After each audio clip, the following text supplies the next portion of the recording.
morning and a warm welcome to our guests from abroad joining us here today in Islamabad. We're very happy to have you. Secondly, I would like to thank the Dawn Media Group for getting us all together here in this room today for an important cause. And Assalamu alaikum, everybody else in the room.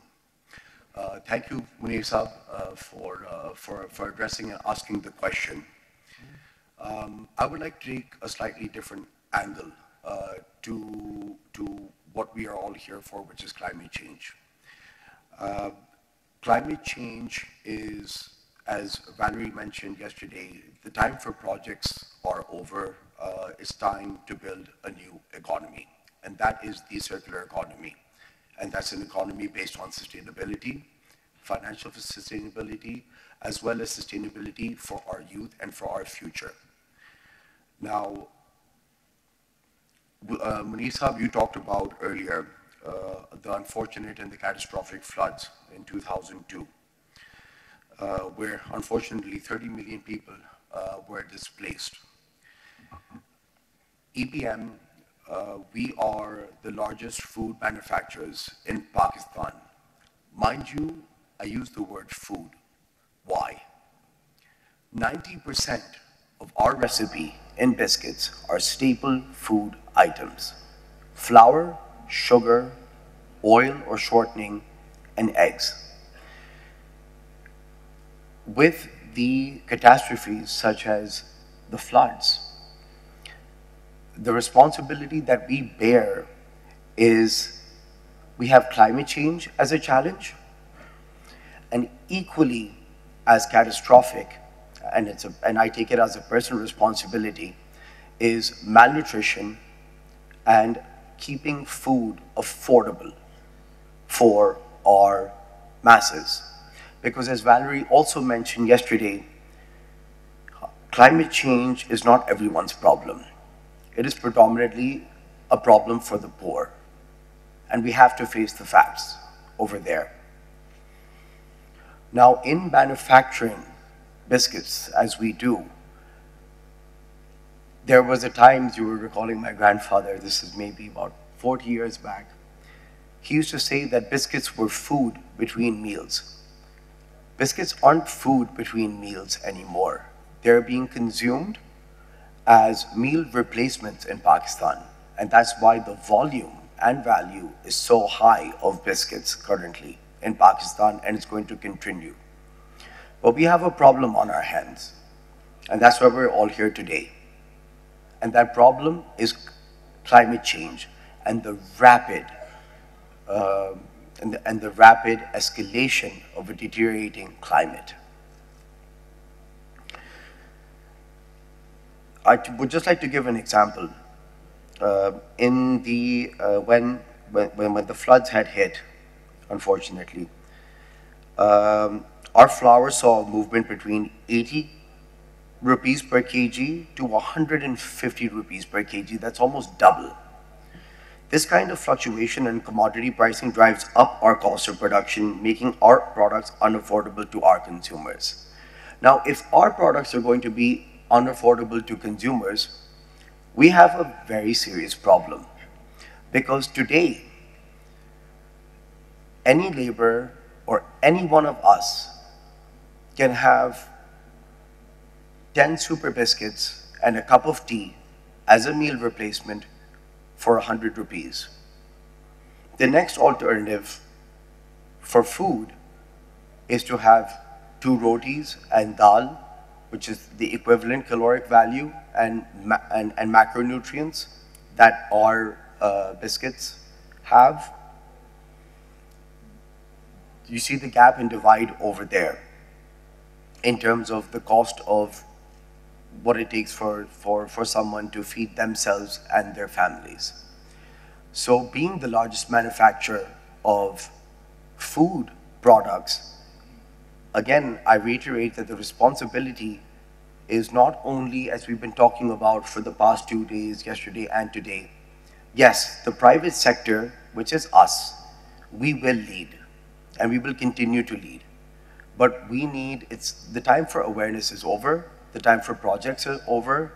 I'll get into some of the things that we've done, but those aren't important. It's about what we are going to be doing in the future collectively. The private sector will drive, but we need the government to support us in keeping food affordable for our masses. The biggest asset that we have in Pakistan is our youth, but the demographic dividend is growing. Now, if I don't have a healthy youth population and a deteriorating climate, yes, I'm worried today, but I'm furthermore worried for the next 20 years. This is our workforce. The youth of today are our professionals in the next 20 years. If they are malnourished, if they don't have a healthy environment that go hand in hand, here we are today. What is to be of us as Pakistan and as Pakistanis in the next 20 years?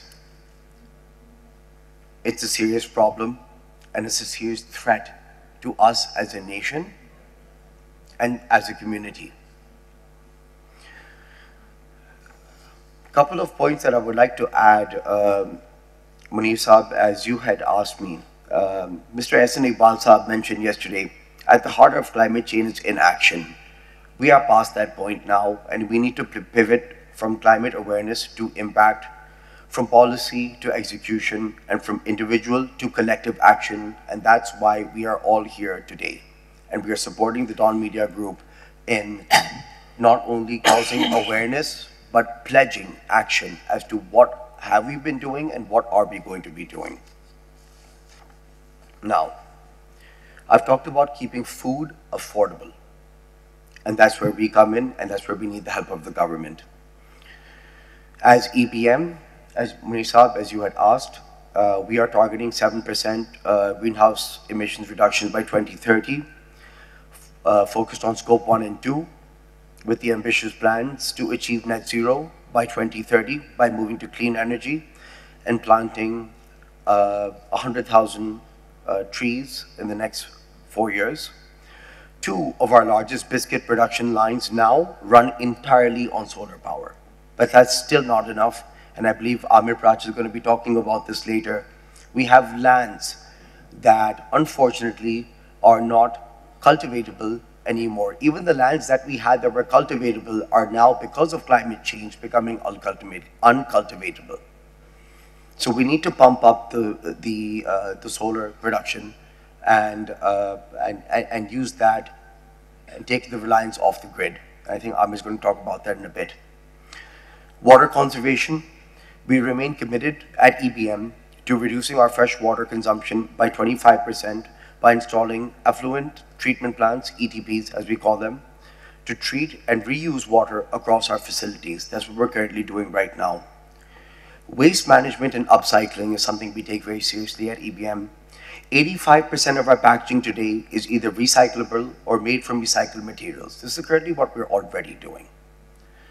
Our transformation of 12 tons of multi-layered plastics into recycled composites has reduced greenhouse gas emissions by 42 tons, while simultaneously, contributing to eco-friendly road infrastructure. Our leadership in sustainability also extends to climate financing. Like Justice Masood Ali Shah pointed out, climate finance lies at the heart of climate justice and is no longer a need, but a moral obligation that all of us have. And that goes to speak about what we are doing, some of the initiatives that we've taken with regards to the supply chain and food scarcity, which is as big of a problem as climate change as we have. And we take it as a personal responsibility, and what we are pledging forward, which with the help of the government, is to keep food affordable for our masses, because we need to nourish our youth, which is 50% of our population is below the age of 30. Thank you.